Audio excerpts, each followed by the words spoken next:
We're in a series right now that is called Take a Hike. And this series is about finding your way out of the wilderness.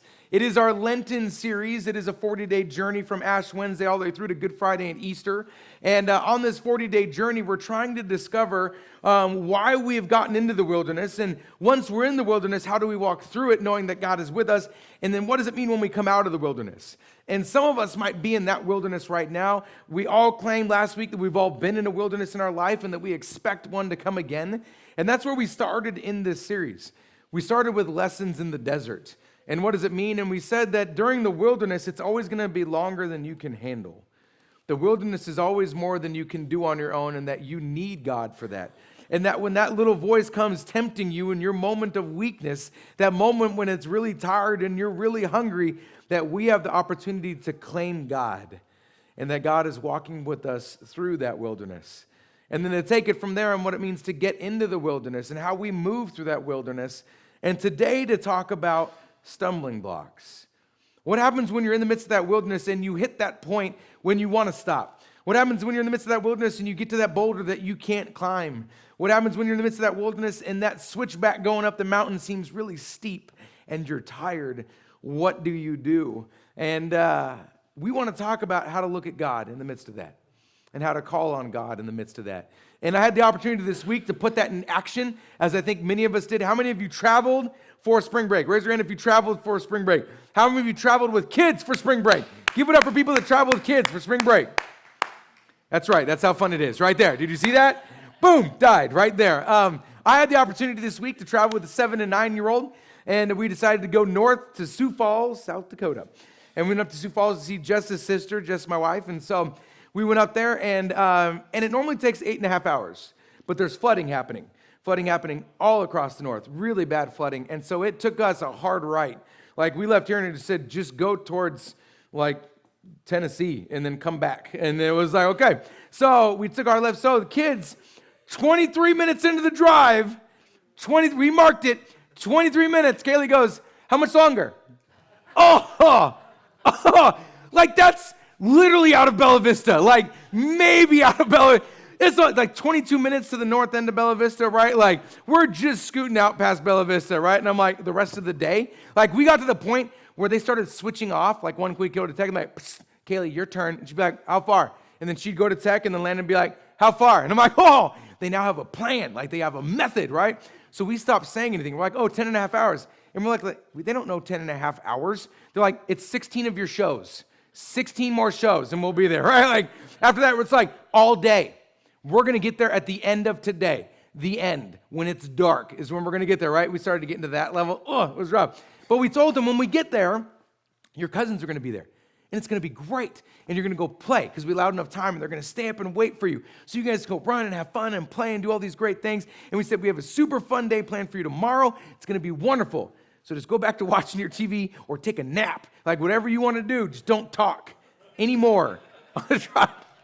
Anyone else like a normal family out there? Like, you think it's a pastor's vehicle? Absolutely not. Like, this is a throwdown. Mom and dad want quiet time. Like, we got to talk about mom and dad stuff on the way down there. So we go there, and it's fun. We get with family. We arrive. We've made it was not 8.5. It ended up being 11.5 hours to get down there. And so we roll in. Everything's great. Kids go right to playing. They've forgotten everything that just happened for the last 11.5 hours. We're like, we need to sit down after driving, sitting down for 11.5 hours. How many people do that? They walk in, like, I need to sit down, right? And you're like, hey, right? Does everyone feel that? Like, I just want to sit down on the couch. And you're like, I've been sitting for the last 12 hours. Like, I feel like I should go out and do something. Like, no, I'm tired. From doing what? Like, so exhausted. Like, it's great. I need John Fields up here. Where's John Fields? So we get out there, and the next day we're going to a place called Air Madness. Okay, so the Jump Zone here. Well, it used to be Jump Zone, and they have High Rise down there now. It's like one of those, but they have an American Ninja-style kid obstacle course on an inflatable pad in there, right? And I'm like, this is cool. They have one of the warp walls, poof, right in there. And I'm like, oh, now we watch American Kid Ninja Warrior all the time in our household. We love it. Super fun. We'll just sit and watch it. Kaylee's super into it, right? So we walk in. And she's like, the kids, they go. And we're like, can we sit down anywhere? Why does parents want to do that? And, do you have seats for adults? Like, can we just do this? So all the kids are going. They're all over the map. They're running. We have 1 hour to use as much time as we have. And so Kaylee runs over to the obstacle course, and I see her, and she's standing against the warp wall. And her two cousins are with her, and her cousins are much smaller, and this warp wall is 14 feet in the air. And so her cousins are really just going up it, and then jumping back, and then sliding down. That's their whole goal. They have nothing else. And I see Kaylee going. And I'm like, she's going to go for it. Like, she's going to go for this 14-foot warp wall. This is great. So I'm kind of moseying over. I don't want to say that I'm watching, but I'm totally watching. And so she mows over and boom, let's go. And she falls, right? Doesn't jump. And I'm like, we got to jump at the end. Like, that's the whole point. You run and you jump, right? And she's strong enough to pull herself up, and I know this, right? And I'm looking at her, I'm like, she could do this. I know she can do this, right? She gets up, boom, and she comes down again. I'm like, So I walk over and say, Kaylee, you're doing awesome. I said, you're taking 3 steps. I said, take one more step right at the top and then jump. So I said, 1, 2, 3, 4, and then jump really high, right? So she goes, I don't know. So she goes, 1, 2, 3, 4, and then just puts her hands up and slides face down the wall, right? I'm like, no. She goes, okay. She goes, wait. And so, okay, 1, 2, 3. And at this time, I see one of the staff members walking over, right? And so, young buck, teenager, right, walking over, right? Comes up, it's great, and so he's kind of walking. He goes, yeah. He goes, well, what you want to do is you want to plant both feet at the highest point you can get to, and then jump from that point, both hands extended, and try to grab the lip. And I was like, okay, I was pretty much there. This is great. Same deal. So she's going to boom. She tries again. Right down. Didn't jump. I'm like, Kaylee, you got to jump. And she's like, okay. She's getting ready. She's like, okay. She goes, 1, 2. And she goes, and she looks at the staff member. And she goes, hey, can you show me how to do it? And I was like, that's wisdom. And I was like, that's super cool. She's going to watch. She's going to learn. And I was like, and this guy's helping her. And I was like, this is awesome. And I'm like, yeah. And I was like, yeah, show her how to do it, right? The guy turns and says this. He goes, I've tried a couple times. I can't do it. No! I was like, what? Kaylee, literally, the moment he said that, walked away. Just walked away. And she turns, she goes, well, you're taller than I am. If you can't do it, how can I do it? And then walked off and never came back. And I looked at him, I was like, dude, do you want me to teach you? And I was like, come here. I was like, don't ever say, how dare you get behind me, Satan. No, I didn't say that. But at the same time, I was like, you can't crush the spirits. And I was like, at least try right in front of her. Like, show her something. That's why we do Kid City the way that we do it. Like, go for it. And I realized that in our life, we're going to have people in the midst of the wilderness with us that are going to be stumbling blocks. They're going to be stumbling blocks right there without ever expecting it. People that you expect will carry you through will be your stumbling block, and there will be other people next to you that you would never expect it that will carry you over that stumbling block. And I saw it right then, and I saw what it does to us in the midst of that wilderness, and I saw it in that childlike faith. So today, we're talking about getting through the wilderness with childlike faith and what that means. And we're going to take a look at that from Jesus talking with his disciples about the same thing. So I want you to open your scripture. We're going to be in Matthew chapter 18. So it's the Gospel of Matthew chapter 18. If you got your Bibles, raise them up.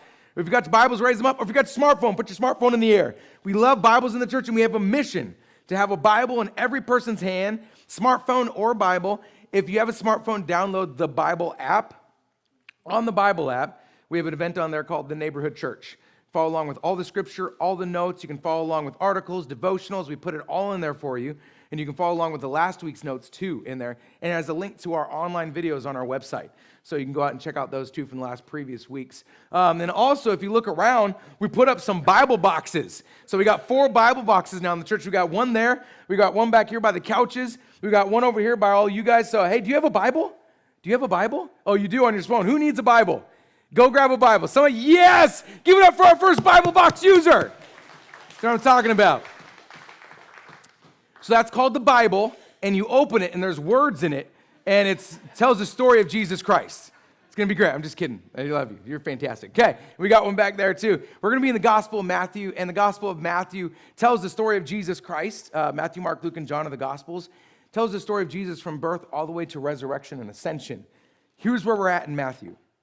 So what's happening is Jesus has told the disciples once that he has to go to the cross and die for us.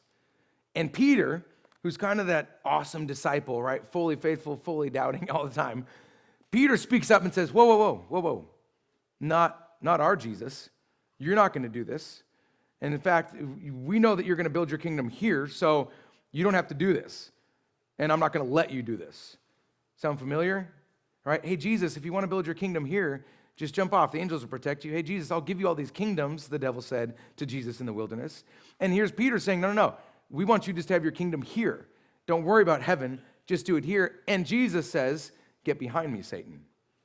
You're a stumbling block to me. And so the disciples are hearing this and they're going, wow. And then after this, they're on their way and they've just come from the transfiguration. And Jesus is on the mountaintop and he invites up Peter. And Peter, he's asked, who do people say that I am? And Peter claimed, hey, you're the Messiah. You're the Son of God. And Jesus said, this is great. I'm giving you the keys. You have the keys. You're the rock. You're the place in which the church is going to be built. And the disciples are watching going, he gave the keys to Peter. Right? And then all of a sudden they're walking up the mountain and Jesus says, hey, James and John. And then Peter, I want you guys to come up with me on the mountain. The other disciples are watching. They're going, man, he keeps on calling Peter out. And James and John are with him now. And they go up to the top of the mountain. And they see Jesus transfigured, dazzling white. And he's there with prophets. And they say to him, Jesus, this is great. Can we make tents here? And we'll just stay here with you.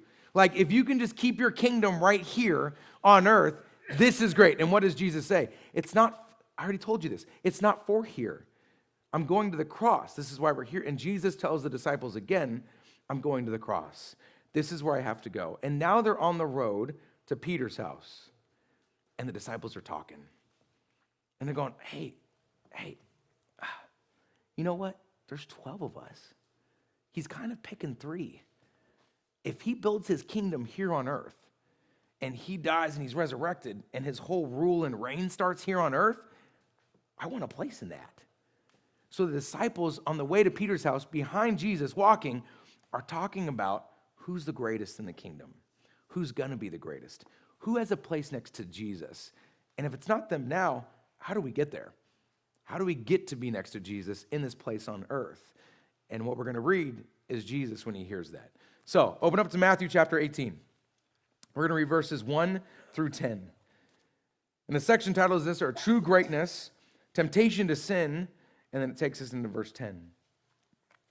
Here's what it says. At that time, the disciples came to Jesus and asked, who is the greatest in the kingdom of heaven? And he called a child, whom he put among them, and said, truly I tell you, unless you change and become like children, you will never enter the kingdom of heaven. Whoever becomes humble like this child is the greatest in the kingdom of heaven. Whoever welcomes one such child in my name welcomes me. And then the conversation switches. Verse 6, if any of you put a stumbling block before one of these little ones who believe in me, it would be better for you if a great millstone were fastened around your neck and you were drowned in the depth of the sea. Woe to the world because of stumbling blocks. Occasions for stumbling are bound to come. But woe to the one by whom the stumbling block comes. If your hand or your foot causes you to stumble, cut it off and throw it away. It is better for you to enter life maimed or lame than to have 2 hands or 2 feet and to be thrown in the eternal fire. And if your eye causes you to stumble, tear it out and throw it away. It is better for you to enter life with 1 eye than to have 2 eyes and to be thrown into the hell of fire. And verse 10, take care that you do not despise one of these little ones, for I tell you, in heaven their angels continually see the face of my Father in heaven. Here ends our reading. Did you hear where the disciples said, who is the greatest in the kingdom of heaven? In another gospel, it says that Jesus knew in his heart what they were talking about, and Jesus asked them the question. But in this gospel, they propose the question to Jesus and say, who is the greatest in the kingdom of heaven? And Jesus does something so different than he normally does. So different. He grabs a child and pulls a child into the conversation. Because Jesus normally talks in parables. He normally tells the story and talks in parables and has that be a part of his reality because the stories people can find their places in. They can find where they fit and which character they relate to, and they can say, you know what? This is where I find myself. But instead, he's in the house and he grabs a child, and he begins with this wonderful conversation. And just imagine being this child in Jesus' arms, and he goes, whoever wants to be the greatest, become like this child. And this child's going, whoa, he's talking about me, right? And all the disciples are watching. Whoever humbles himself is the greatest in the kingdom of heaven. Whoever welcomes one such child welcomes me. And he's talking about this child, and it's so different because he grips this child and brings this child forward. And I started thinking about, what does childlike faith mean? Because it says you have to change and become like a child in your faith. What does that mean? So I took some lessons from our long drive, from our childlike faith that we have. And I brought this up because Jesus brought an illustration of a child forward. So I thought, why not bring, how many of you have these? Do you see these? We decided to go with the pink cheetah is what we went with. Pink zebra, what is that right there? It's a booster. It's a lovely booster seat, and it's for safety. It's a prison is what it is for children. It's a prison. And we put them in it because the seatbelt needs to stay a little bit higher to keep them safe. And we have Kaylee in this and Landon in one. And I realized that this is a symbol of what they accepted when they got into this drive with us. And we said, hey, we're going to your cousin's house. And we said, the drive is going to be all day. Get into your booster. And they got into their booster, but it wasn't long after, right, that they said and started questioning. But the first thing I took is that we have to get into the car seat. We have to get into the car seat. We have to get into this journey with Jesus because we're going to have the same promises of Jesus and we're going to have the same questions. But a lot of us are like, hey, we're not going to be on that journey because we want your kingdom here. We want your kingdom here right now, just like the disciples. And Jesus is saying, hold on a second. When we're on this journey with our parents, how often do we promise when we get there it's going to be amazing?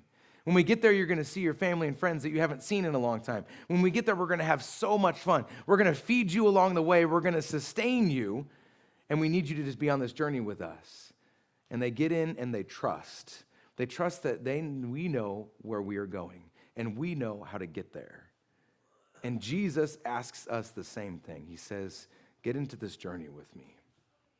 Get into this journey because I'm promising you at the end, it's going to be worth it.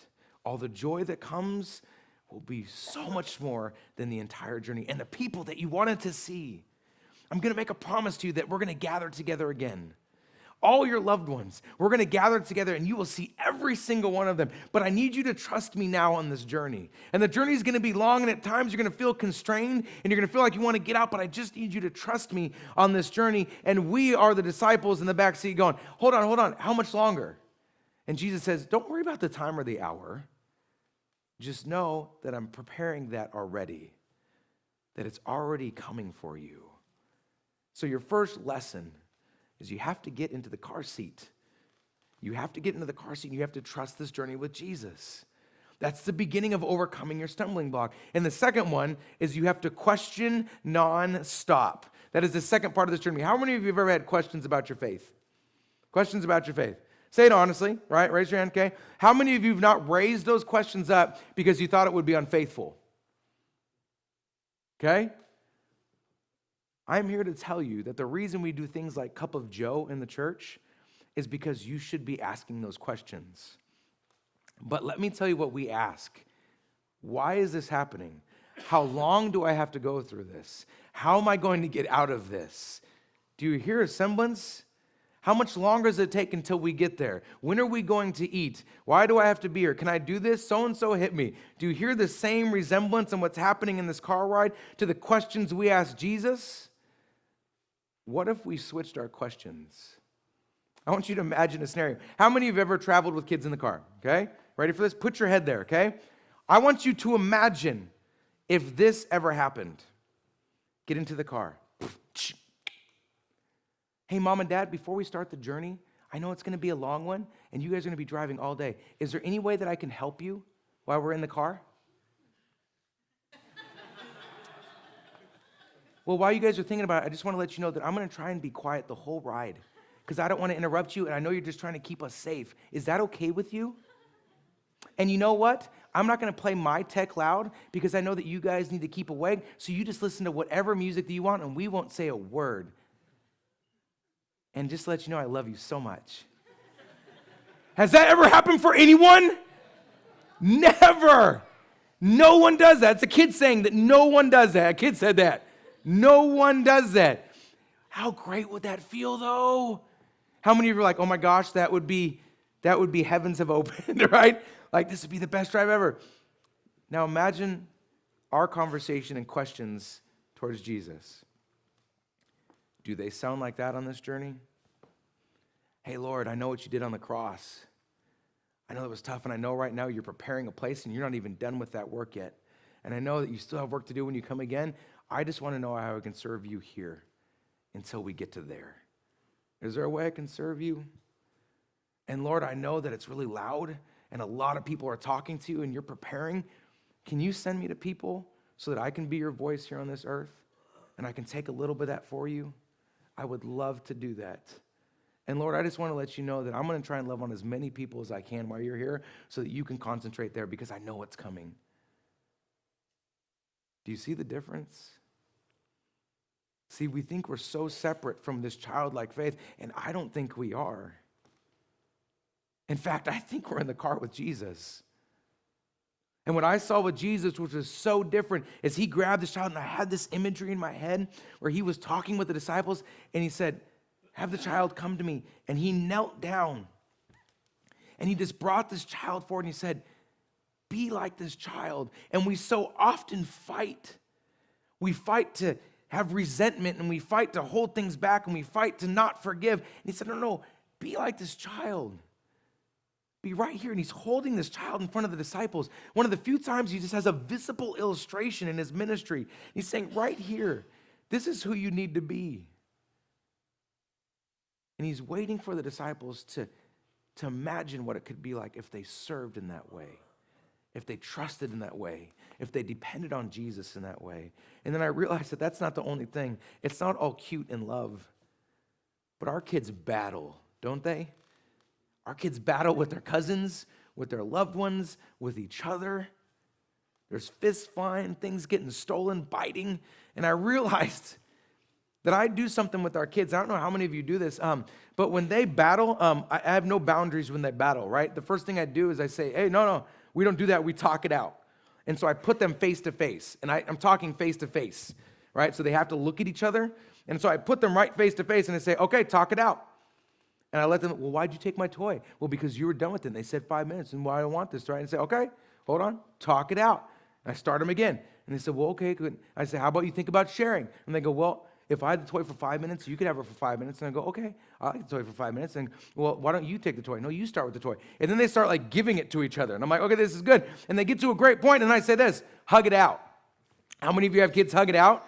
Do we hug it out? Yes. That's every boundaries workshop you shouldn't do with kids. Like they should have their own personal space and invite people in their own bubble. Not in our family. I'm like, hug it out. Like you're going to hug it out right now. If it's a really bad fight, I make them kiss. Anyone else? No? Okay, try it. It's wonderful. That's a parent joy, not necessarily a kid one. Total win for the parent right there. So I have them do this, and guess what happens? In the next minute, battle, battle, battle. In the next minute, guess what's happening? These raging kids who are battling are all of a sudden playing with each other again. And they're loving each other in their Act 2 relationship. They're ready to go. And how often do we battle in our lives as adults and never get to the love and forgiveness? Never get to the relationship again. Hold on to that power that we've won something. Your third lesson about childlike faith is you need to battle. You need to battle for justice, which is what kids are doing on their level. You need to battle for justice on your level. The justice that breaks your heart, you need to battle that. But you need to battle it from the perspective of the last commandment that Christ left us with was to love one another. And if Christ were to do something, he would gather us together and say, look at one another and say that you love each other. Because I'm here for the full body of Christ. And we never get to that. There's so much we can learn from battling faithfully for justice in the world, but looking at each other with love, realizing we have one God, and then coming together and saying, faithfully forgive. That's what kids teach us. They teach us, and we say it every Sunday, how to be friends again, how to make best friends. We can learn so much. And what Jesus does next is profound to me. Because imagine him still sitting with that child and this conversation switches. Because this child has been told that the greatest in the kingdom of heaven is just like this child. And then Jesus says, but if you cause a stumbling block to this child, there should be a millstone, a great millstone hung around your neck and you thrown into the sea to drown. Can you imagine the child going, oh, like, what just happened? Like, you know that child's thinking like, I don't know where this is going. So I took this moment because I'm imagining like South, and where I have my imagery in this text is that I'm sitting as a disciple listening to Jesus and seeing this child, and I'm relating there, and then I'm hearing this language, and I'm witnessing this child, and I'm realizing Jesus is making a promise in that moment. He's saying, if I'm going to say that the kingdom of heaven, that you can be the greatest in the kingdom of heaven, if you're like this child, then I'm also going to promise you that if you cause a stumbling block to this child, that promise is an eternity somewhere else. And it says it in the text, it's eternity in hell. What he's claiming is that I want a kingdom of heaven where people serve one another and love each other and forgive one another and don't cause stumbling blocks but walk people through them. And I looked up this millstone for imagery because I thought if he's bringing a child forward, this millstone has to be such vivid imagery for them that it provides this option for them to be like, yes, we want to be like the child in the kingdom of heaven and not this millstone hung around her neck. So here's what a millstone looks like. That's a millstone. That's a huge millstone, and it goes around in a circle, and it grinds what's underneath it. And that hole in there is where they would stick a log. And if it was a hand-milled millstone, you would push it yourself, and you would go around, okay? And now, the next one I'm going to show you is the one that he was talking about, and this is one that they had a donkey for, that they would literally say they had a beast, right? It was a beast stone, and they would come through and they would circle around this, and the donkey would pull it around, and they weigh anywhere from 1,600 to 3,500 pounds. And Jesus said, if you cause a stumbling block, you should hang your head on this millstone and be thrown into the ocean. He's relating how great the kingdom of heaven is to what exists on the other side. I'm going to tell you where I want to be. I want to be in the car seat with Jesus, wherever that's going. And here's what happens when you hit a stumbling block in the wilderness. One is that stumbling block is going to be used so that you can walk someone else through the wilderness when they hit that same one. And you're going to grab their hand. You're going to be that hope, and you're going to be that light. And you're going to be like, I walked over that one. That one was really tough. I see you're going through the same thing. But hey, I'm going to be here for you. God sent me on this mission to be here for you. Or the other thing that's going to happen is that God is going to send someone into your life to walk you over that stumbling block. And they're going to look into your eyes and say, I know where you're at. And God called me here and brought me to you. And with childlike faith, you're going to go hand in hand, knowing that you've overcome that time when you were fighting. You've overcome that time when you were lost, and that someone is with you, and that you are best friends, and you are in the body of Christ, and that you have a promise of the kingdom of heaven that is greater than any wilderness. And you will walk forward. That is childlike faith. That is the faith that we need to have every single day. That is why we planted the neighborhood. Because we believed kids would bring their parents to church. We believed kids would teach us what it means to have faith. And we didn't believe that faith was quiet or needed to sit still. We believed faith was active and living and vibrant and loud and messy and noisy and Fruit Loops on the ground that are crushed. That's what faith is. And it's together. So my hope for you is that in this lesson of the wilderness is that when you hit a stumbling block, that you will look to the kids around you and you will see their faith and you will know that you too can have childlike faith. And all God's people said, amen.